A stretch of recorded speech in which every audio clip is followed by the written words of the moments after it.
आप सभी से जो मुझे सुन रहे हैं, मैं आपको कुछ एक महत्वपूर्ण बात बताना चाहता हूँ। अंग्रेज़ों ने हम पर लगभग 200 से 250 साल राज किया और ना केवल उन्होंने अपना पावर दिखाया जब उन्होंने यहाँ लड़ाइयाँ लड़ी और जीती, चाहे वो कितने भी किसी भी तरीके से उन्होंने उस जीत को हासिल किया। लेकिन जब वो यहाँ पर रूल करने लग गए, तो फाइनली अगर हम उनके नंबर्स को देखें, तो वो सिर्फ़ 1.5 लाख थे। तो एग्ज़ैक्टली अगर वो हमको रूल कर रहे थे, तो वो सिर्फ़ हमारे माइंड को रूल कर रहे थे। क्योंकि हमारे ही लोगों को वो रिक्रूट करते थे और वही लोग हमारे लिए हमारे खिलाफ़ काम करते थे। चाहे वो पुलिस फ़ोर्स में हो, चाहे फिर वो कलेक्टर तक हो या फिर कोई और भी विभाग में हो। तो ये जो समय जितना भी समय था जिसमें हमारे ही लोगों ने उनका साथ दिया, उनके साथ काम किया,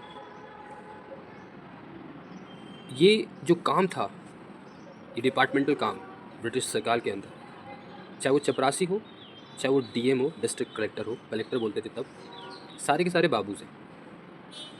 तो सभी को पता चला कि जब आप सरकार के साथ रहते हो या सरकार के साथ काम करते हो, सरकार में रहते हो, सरकार की जॉब करते हो, तो आपको बहुत अच्छी फैसिलिटीज़ मिलती हैं, लाइफ़ सिक्योर हो जाती है, सब कुछ। सो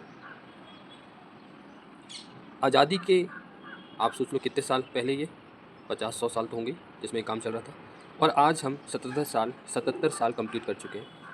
ये जो बाबूडम है, जो हमारे खून में जा चुका है, ये हमारे अंदर से निकल नहीं रहा है। चाहे कोई सरकार कितना भी अच्छा कर ले, आज कोई ना कोई मैटर ऐसे निकल के आ ही जाएगा, जिसमें कोई ना कोई सरकार को, प्रधानमंत्री को और भी न जाने किस-किस लोगों को गाली ज़रूर देता है। जबकि लोगों की अपनी जो बाउंड्री है, वो सिर्फ़ उनका घर है।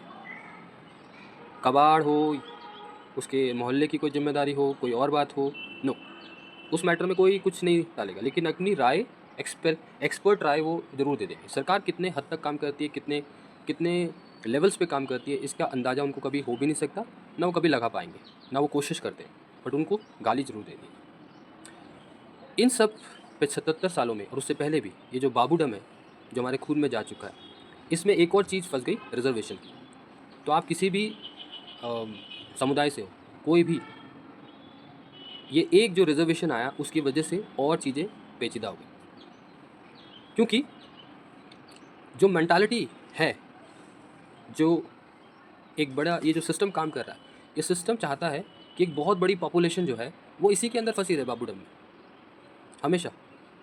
उनको चाहिए कि वो बस इसी सिस्टम के अंदर फँसे रहें, एक रैट रेस में, और उससे कभी बाहर ना आएँ।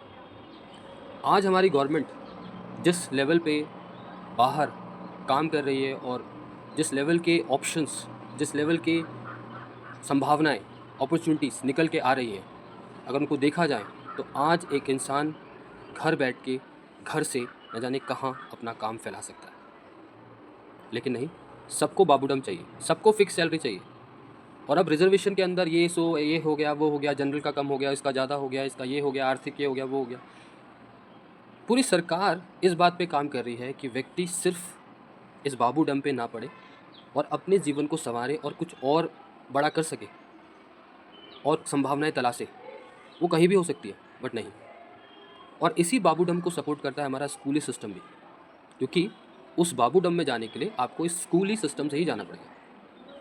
10th करिए, सर्टिफ़िकेट लीजिए, 12th करिए, सर्टिफ़िकेट लीजिए, फिर उसके बाद कोई कॉम्पिटिशन भर सकते हैं तो भरिए, किसी और कॉलेज में, बड़े कॉलेज में वहाँ पर एडमिशन लीजिए, फिर 4 साल की और पढ़ाई करिए, 20-22 साल तक आपको कुछ नहीं आता है, बस पढ़ाई करते रहो आप और फिर नौकरी के लिए आप भरते रहो।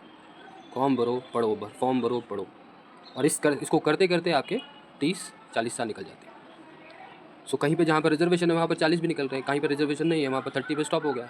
लेकिन वो उसी में लगे रहेंगे, पूरा जीवन निकल जाएगा। क्यों? क्योंकि सरकार के अंदर आने से फैसिलिटीज़ मिलती है। फैसिलिटी मिलती है, जीवन सिक्योर हो जाता है, बस फिक्स सैलरी हो जाती है, कोई मेरा बॉस नहीं है, सब बढ़िया है, मैं जब चाहे छुट्टी लूँ, जब चाहे आपका। तो चाहे जिन्होंने जॉब पा ली हो या जिन्होंने जॉब नहीं पाई हो, सबकी मेंटालिटी सेम ही है, क्योंकि काम किसी को नहीं करना है। सबको चाहिए कि बस मेरा को ऐसा जॉब मिल जाए, बस बैठ के बस मैं खाऊँ, बैठ के मुझे बस जाके बैठना पड़े और मेरा काम हो जाए, बाबूडम। वही बाबू डम। तो वो चाहे चपरासी हो या चपरासी से लेकर डीएम हो, सेम चीज़। और ये स्कूल उसी की सीढ़ी है। तो कई जो व्यक्ति हैं हम सभी में, ये थॉट प्रोसेस कभी भी ब्रेक नहीं हो सकता, क्योंकि खून में जा चुका है। क्योंकि सबको पता है फैसिलिटीज़ लेनी है, मस्त रहना है जीवन में, अपनी जो घर की बाउंड्री है बस वहीं तक है मेरा देश, उसके बाहर कुछ नहीं है। तो गाली देंगे हम, बट जब तक इंसान रहता है, आप तभी तक तब तक आप कभी उस इंसान की कोई तारीफ़ नहीं होती। राम आए, राम की तारीफ़ उस समय नहीं हुई, जब चले गए तब भी। ऐसे ही न जाने कितने महान आत्मियाँ जब आए तब तक उन्होंने काम किया, तब तक उनके बारे में किसी ने कोई डिस्कशन नहीं हुआ। और जब वो चले गए तब उनकी महानताओं के बारे में लोग बात करते हैं। ऐसा ही होगा आने वाले समय में जब नरेंद्र मोदी जी चले जाएंगे। जय हिंद, जय भारत।